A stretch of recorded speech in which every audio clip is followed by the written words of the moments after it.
ॐ सोमनाथाय नमः।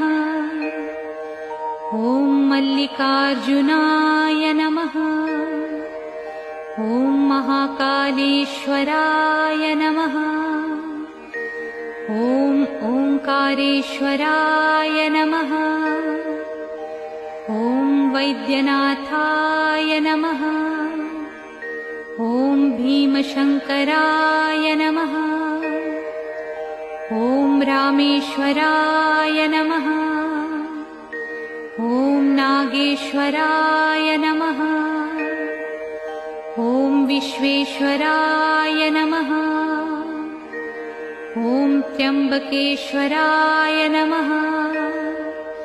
ॐ केदारेश्वराय नमः। ॐ भुस्मेश्वराय नमः।